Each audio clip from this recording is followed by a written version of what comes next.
Hello YouTube! Today I'm going to be presenting to you guys my personal bodybuilding program. It's something I did 2 years ago and I actually split it in like 5 or 6 videos I believe. But I made a ton of changes to my regimen and therefore I want to share it with you guys because I think that it can help you learn how to program via example. Instead of just me giving you a lecture on a certain concept of programming, I'm just going to cover the changes that I've made and the results that actually manifested in my program, the reason why I did it, etc., etc. I want to preface this video by saying that this is my program, meaning that it's not something I put out there for you guys to follow because it's not a good program for you, for one simple reason. It's way too specialized because it's been crafted for someone who has very special goals and therefore it's not applicable to the average lifter. This is not a template that I'm putting out there for people to follow. I'm repeating myself, but if you actually jump on that program, you're going to get overworked because it's way too much for the average person. You're going to start developing weird, wonky muscle imbalances because I'm trying to correct imbalances of my own that you don't have. And on top of that, you're going to end up with a body goal and a goal physique that you don't really want in the first place because keep in mind that I am personally shooting for the Berserker physique. And it's something I've discussed in the past. The Berserker physique is a specific shape that puts the emphasis on the limbs, on the development of the core, and decreases the emphasis on the shoulders, the chest, etc., etc. And if you see the evolution of my physique, you will have noticed that it's exactly what's happening. These areas that I'm targeting are growing, the rest is being maintained, or it's stabilized, or it's even shrinking. My shoulders are smaller now than they were a year ago, and that is on purpose. Now, the reason why I modified my program is because I want to continuously pursue that goal. When you pursue a goal, you have to modify your objectives and you have to modify the stimulus to be able to constantly chase that image. And that image for me is, for example, the character in the thumbnail, Zod from Berserk, meaning that I'm trying to go Zod mode, but it's not the only character that inspires me. I'm also taking inspiration from Guts, also from Berserk, from Adult Gun, from Hunter x Hunter, Hunter x Hunter, as we're supposed to say nowadays. And these are in reality the bodies that I envision when I picture what I would love to have, my dream physique, my goal physique. But this does not mean that I'm chasing one of these in particular. For example, Guts' physique is not really my cup of tea as it is because he has way too much shoulder development. So that's a no for me. In reality, I made a mix of the three, and when you make a mix, you have to come up with a way to create something that is going to give you the results that you want. So, if you want Guts physique, jump on the Guts program I made. If you want Zod's physique, I'm going to make a Zod program very soon. I also make an Adult Gun program. But if you're like me and you want the Berserker physique, which is not the Guts physique, they're not the same thing, then you are to follow my program. But because you are not me, you're not going to do it. So now that this is out of the way, let's start talking. What is my program? Well, my program is, of course, a gentleman's split, and it's a 8 days a week gentleman's split, meaning that there is a ton of variety in the program. This is not necessary for someone who is getting started in lifting, but the more you live, the more you realize that you can expand the program. The issue is that if you do it incorrectly, you're going to end up with a mayhem and a labyrinth of a program that's impossible to navigate. And I'm certain that for some of you who are curious and who are looking at the program as you listen to me, you might feel a tad lost. Why? Because the program does look very chaotic at first glance. If you check it, you see 8 different days and you see a ton of symbols. What are these symbols? Well, if you are familiar with the way I program nowadays, I include nucleus overload in my programs, and that's exactly what the symbols are. So each symbol corresponds to a different nucleus overload strategy. For me, the nucleus overload applications that I have in my program are for pullovers, finger curls, tower curls, calves, triceps, and dumbbell. So for dumbbell, it's the upper back in general. And as you can see, they all target a different muscle. This is a specific trait of my program in particular that's mostly unnecessary for anyone who is not me or who is not as advanced as me on certain body parts, meaning that I have a scheduling of sorts. Every single muscle, because it's a gentleman split, aka a body part split, is going to get hit, and the frequency is calculated to a T. But there are certain muscles that get a specific treatment, and they exist in two categories. The first one is the muscles that receive the nucleus overload treatment. For me, there are four of them. There is the forearms, there is the calves, there is the triceps, and there is the lats. These are the muscles that I need to blow up in priority, and therefore I'm going to apply a nucleus overload strategy to them, meaning that I'm going to work them via nucleus overload, of course, plus hard sets. So you will see that in the program, for example, forearms receive a ton of love. Then you have three other muscle groups that also receive a specific treatment, a treatment of favor, but it's not nucleus overload. And these muscles are the neck, the abs, and last but not least, the traps. These ones are not worked with nucleus overload for one simple reason: they are already quite advanced, or I don't want them to become too big, but I still want to see progress. And therefore, what I do with them is that I train them to failure with a high frequency. So I'll train the neck to failure every 2 days, I'll train the abs to failure every single day, and I will also train my traps to failure every 3 to 4 days. The trap is a different discussion altogether for me, because I'm someone with very short clavicles, and therefore my traps pop. I don't have to do much for them. And therefore, I don't have to also blow them up, because if I do too much with them, they're going to become ridiculous. So these are for the muscles that I put to the side. This is the way that I program, I think, first and foremost, about muscles. If you look at the way I create templates, now you've come to understand it. I am a muscle split junkie, because I believe that if you start with the muscles, you're going to create something good. And therefore, it's always the way I function with my programs. So now, let's take a broad look at my personal gentleman split, my Berserker physique split. It's not going to be a video where I review it entirely. Actually, if one of my YouTuber colleagues wants to do that, they can. I believe that you have eyes to see and you can understand the program, so I'm not going to read it for you. I'm going to broadly explain to you the themes of the program, because, as I said, I think that by looking at my experience and what I do in the gym, you can learn a ton. First and foremost, as I said, with the nucleus overload, but also with the way I schedule, because scheduling your program and the way you pyramid the program is important. So, as I said, it's an 8-day program, and I train 6 days a week. So as you come to understand, there's going to be 6 days a break, then 6 days, and it cycles like this. The program is upper, lower, but each day has a specificity, meaning that upper 1 and upper 2 are always pushes, so they focus mostly on presses, where I'm going to focus on the chest, the triceps, the long head of the tricep, the shoulder, etc., etc. Then the squat, the first lower day, squat 1 and squat 2, are, as the name entails, knee flexion heavy days, where I'm still going to work the posterior chain, but I'm mostly going to focus on my quads.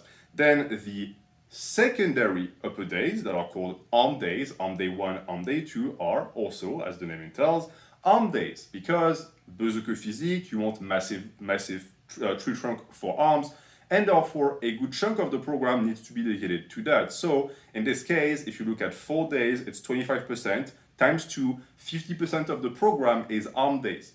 Is it something that is applicable to the average lifter? Absolutely not. Also, the calculus is all wrong. It's still 25%. As you've come to understand, I am terrible at math, because if you double the prior number, you are supposed to double the secondary number, etc., etc. So 25% of the program. 50% I think would be way overkill, but for me it's 25%. But an arm day for me, as you know, if you have listened to my advice for arm days, is not just curls and tricep extensions. There is also some compound movements in there, as we'll get to see. And then the last lower day, so the lower days that close the week, are deadlifts 1, deadlift 2, because it's a hip hinge heavy day, where I'm going to mainly focus on posterior chain, the development of the upper back, of the traps, etc. This is the template as it is at first glance, meaning that it's the simplistic understanding of my program. But if you look at it, you'll come to understand that it's not as easy as that, meaning that, for example, if you look at upper 1, you can see that there is apparently some calf work, but calves are not part of the upper body. Why?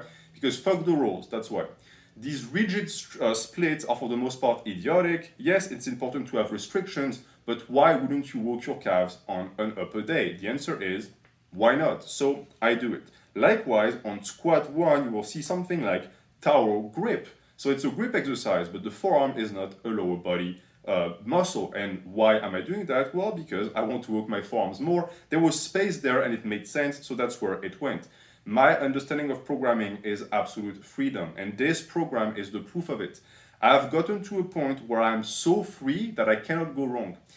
If you want, and if you're curious, actually it's right behind me in the dumpster, my previous program was very good, it was a gentleman split, but it was too rigid, and most importantly, it was not easy to restructure, meaning that if I came on a day and I wanted to hit chest, there was a chance that there wasn't going to be any chest movement on that day. And I realized that this was only a hindrance, because I was not able to hit my muscles whenever I wanted to hit my muscles. So I had to cheat. But because I am psycho-rigid and I'm completely incapable of working outside of a structure, which is a big flaw I'm trying to work on, I had to find a way to cheat. I had to find a way to get my rigid ass to understand that if I manage to create a pyramid that can rotate, I would be able to still exist within something that's rigid and a structure, but still get that freedom that makes the best gains. If you have watched the anime Yu-Gi-Oh!, I don't know if you remember, the guy had a pyramid as a necklace, and the pyramid actually shifted. It was a puzzle, and it could like rotate and create like a third dimension. It's sort of the way I think about programming. A pyramid needs to have a strong base. It needs strong walls to not fall apart. But the base, if everything is balanced, could rotate, and the entire thing wouldn't fall apart. Each individual piece of the pyramid could be replaced by another one, and the pyramid is still a pyramid. This is the way I think about my program. So the name of the game is mainly rotations, because again, if you take a look at this, you think, dude, NH is a monster. Like, he never deloads, and you're telling me he does that much volume 6 days a week? No, I don't. Look at the upper day one. I don't do every single set. This would be ridiculous. It would also go against everything that I preach, because it would be junk volume. It would be way above the damaging of the baseline. So usually what I do, my credo for this is I do 3 to 4 lines. You can also apply that mantra to cocaine if you want to die in your 30s. In this situation, for example, I'll come in, I'll do my slingshot bench, then some pose bench, some pseudo-dragonflies, a ton of nucleus overload, then some overhead press, chin-ups, etc., and I'll wrap it up. As you've come to understand, a single line takes a ton of time because I am a giant set aficionado, meaning that everything that you see in the program is non-stop. There is no break, meaning that if you see pose bench, dragonflies, nucleus overload for the calves, the forearms, whatever, it's non-stop, boom, boom, boom, boom, boom, and it doesn't end. I take no breaks. When I'm done with the end of the set, I start again with the beginning. Why do I do that? One, because I've built the necessary cardiovascular and muscular endurance to do so, and secondly, because I ain't got no time. If I were to do these sets with normal rest times in between, I would never spend any time at home. I would live in the gym on that chair, chained to the squat rack. It's quite the tentative lifestyle, and I must admit that I wouldn't actually hate that too much. But I have people who depend on me, so I cannot actually live my life like this. I need to be efficient, and this is how I am efficient. I giant set and superset every single thing. What does it mean? It means that my planning and scheduling needs to be pristine. A good thing for you because I apply the same logic in my programs, meaning that if you see exercises that follow one another, it's because they make sense, because you're supposed to superset them, and if they don't make sense, you're going to chier de la colle, as we say in French. You're not going to be able to do it. So every set is designed as such. This means that when I come into the gym, I can say, okay, what do I really need to work today, and what muscles need to be worked in priority? If it's like chest, long arm tricep, there will always be puzzle pieces in the programs that hit these muscles that I can reorganize and use as such. So if we take a good look at the program, for example, something that I could do is some pose bench that is going to destroy my chest, pseudo-dragonflies for the abs, and then maybe I'll say, okay, I really need some forearm work, and lo and behold, there is some forearm nucleus overload in there, so I'm going to do that. Then I'll think, okay, maybe the lats need some work, I can throw in some pullovers nucleus overload, and then I go to the next set and think, okay, what do I prefer here? Overhead press, chin-ups, do I want bicep and more lats, do I want shoulders, or do I want more chest, decline push-ups, and maybe some chin-ups with a different angle? What makes the most sense here? Do I want to do easy bar reverse curls? Do I want more forearm work? everything on a given day is going to make sense because there is just so much choice that it's impossible to go wrong. And because I always alternate between upper, lower, there's also not the risk of the upper-lower split becoming a hindrance and leaving me in a situation where I'm supposed to hit legs, but I can't because the next leg day is in 4 days. Well, for me, leg day is every 48 hours, so this is not going to happen. Same for calves. For calves, my biggest mistake, and it's a lesson I'm going to share with you in a video that's coming maybe in a month or 2 months, is that I always waited for the perfect set. I always waited for the perfect moment to hit calves. And the truth of the matter is that this doesn't exist. The perfect moment to hit a muscle is right now. So find a way to make it happen. That's why there is a spot for calves on every single day of this 8-day program. That way I have no excuse to skip. And usually what I do is I actually separate and compartmentalize the calf work between nucleus overload, so light calf work on the upper days, and heavy calf work with the Toshiki raises on the lower days, and that is a match made in heaven. So if we're talking about lower days, for my Berserker physique program, which also puts a ton of emphasis on tree trunk legs need to become so big that they are disgusting looking, you'll notice that I do a shit ton of heavy compounds. I might come in and do some heavy safety squat bar box squats that I'll follow up with good mornings. That's brutal. I might just do some hip thrust. Let's say that I come in and I realize that my lower back is tired after the SSP box squat. I'm not stuck with only good mornings. I still want to hit my posterior chain, my glutes and my hamstring, but I don't want to load the spine. I don't want more actual loading. So what do? I do hip thrusts because during the program they're available. And because hip thrusts are low impact, I'm going to follow up with some more tower work, some more forearm work, some leg raises for the abs, some neck movements, etc., etc. I hit a maximum amount of muscle on a given day, and when I'm done, I go home, meaning that it's always going to take me between 2 and 3 hours to get my workout done, but I know that when I'm done, and I can safely move on to the next day, hit different muscles, and I rotate. It's why I said that I never deload, because my management system for my jaws of recovery is perfected. This is why the program, again, looks like a labyrinth. A labyrinth, for one that doesn't know the way, is going to be a mayhem and something that you're going to get lost in. But for someone who made the labyrinth, it's the perfect place. I know exactly where to go to what place, with what trajectory to save as much time as possible. And in this situation and allegory, the Minotaur is me. So be careful and don't get lost in the labyrinth. This is also a lesson that is a complete tangent, but be careful when you embrace the training program of someone who made the program for themselves, because chances are you're going to get lost. It's why many YouTubers that I respect refuse to share their program as is, because they understand the danger of it. I understand fully that some people, idiots, are going to listen to me, look at the program and say, okay, NH does it, so I'm going to be a good little fanboy and I'm going to do it myself. And you're going to get no results, because this program that works so well for me and actually opened up my eyes to the fact that yes, there is a ton of gains to be made, is going to result in no gains for you. So be careful. I say that because this program came to me as a realization and almost a revelation of sorts. My program had remained stagnant for 2 years, but I understood that it wasn't the final program. I just had a very tough time letting go, because I have a tough time letting go of things in particular, and I hate change. But in this situation, I saw that my gains were stalling and I wasn't making the progress I expected. And therefore, in this situation, instead of blaming my genetics or my environment, I blamed myself. My program wasn't flexible enough. This is something that I give as an advice to intermediate that are listening to me right now. As a novice, you want structure. You are a caged bird. Once the door is open and you start flying by yourself, you are an intermediate. And you're going to quickly start to understand that the more of the sky you get to explore, the less of a perimeter of security you have of you just staying around the cage, like I know so many intermediates do, or they fly around the novice cage. And sometimes they even go back in the cage and they wait another year and they come back again. This is the reason why you don't progress. You need to take the big jump. Yes, freedom is scary, and a program like this is scary because it's easy to fuck up, but that's how you learn. You need to open up the doors of possibility. Rigid programming has its place for novices, but the more advanced you become, the more your program should look fucked up and strange, like some alien sent it from the skies.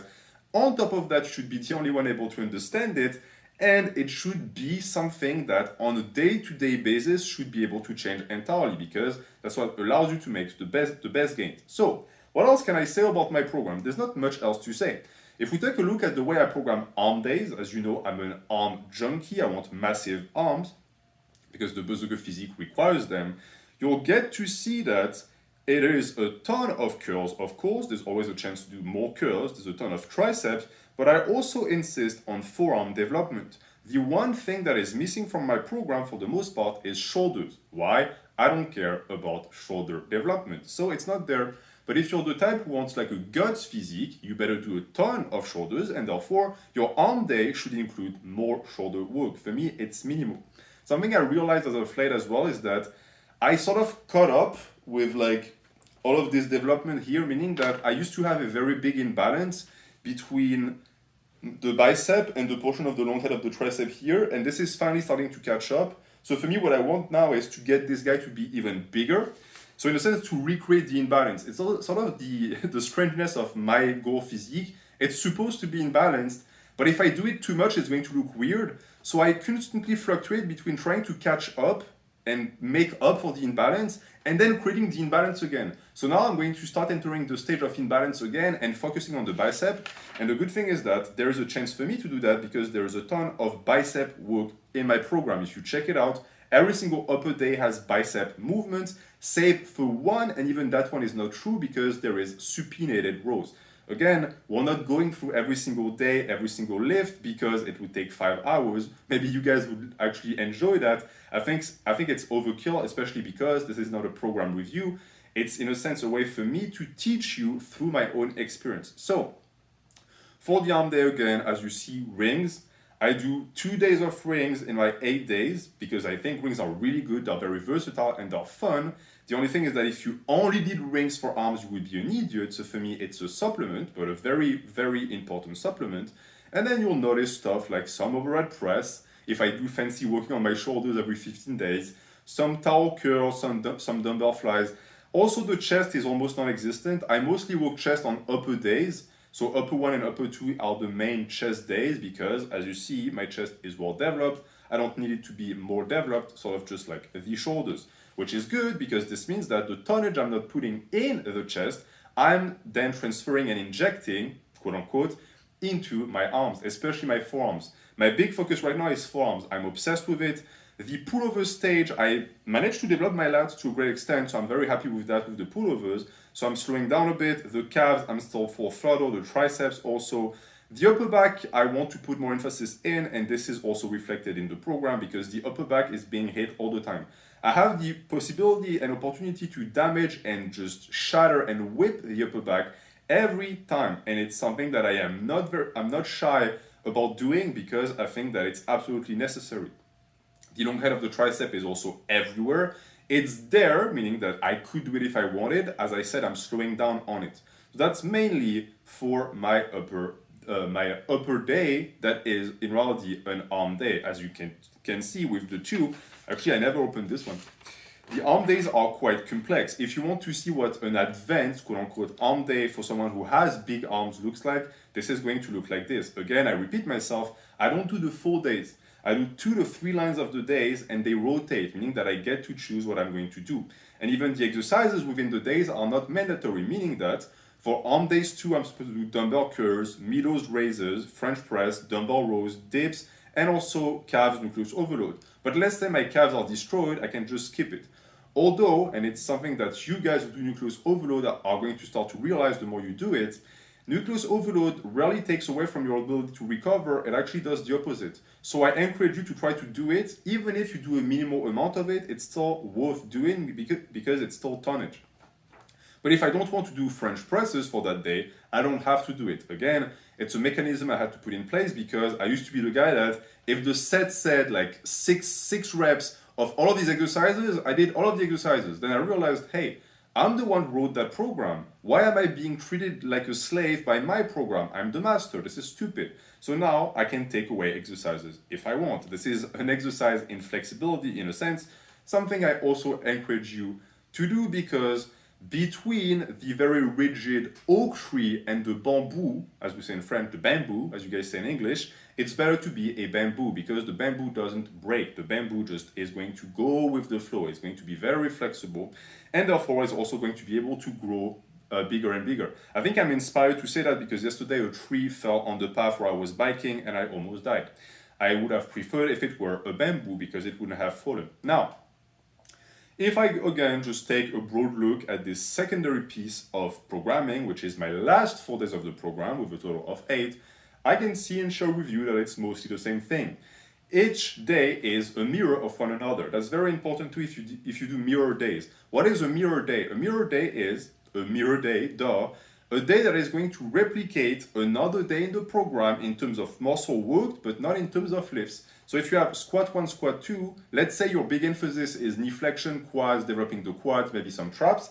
Both days are going to have the same muscle emphasis, but with different lifts. That allows for more rotation and less obvious injuries. That being said, you quickly understand that it's impossible to replicate one-to-one in terms of tonnage and muscle damage done. So there's going to be some slight variations in muscle stimulus, but that is perfectly fine. As long as you try to stay as faithful as possible, it's going to be absolutely okay. And actually, this is a good way to program mirror days. It's much easier to program a mirror when you already have an image to reflect. AKA, if you have a squat 1, it's easier to make a squat 2. Don't be the guy that is trying to program both a squat 1 and squat 2 at the same time, because now you're trying to create both the image and the reflection and it's not going to work. On top of that, you're reverse engineering. A noob or a novice doesn't need a mirror day. It's not needed.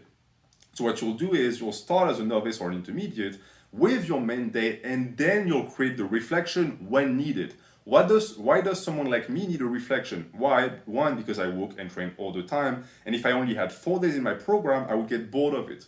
I'm straight up with you. Even if obvious injuries didn't exist, even if plateaus and the law of biological adaptation didn't exist, I would simply get bored of the same lifts. It's the reason why I need those mirror days, and I need them to be plentiful in terms of exercises, so I never get bored. There are certain exercises like the squat I'll never get bored of, but others I get tired of, and the issue is that these are lifts that are well adapted to me and I make good gains. So I cannot allow monotony to take them away from me, and therefore I had to come up with a strategy, and that is my strategy. It's the reason why my program is big. It's a chunk of a program, but it's because I don't do it all the time. I select the lines I do.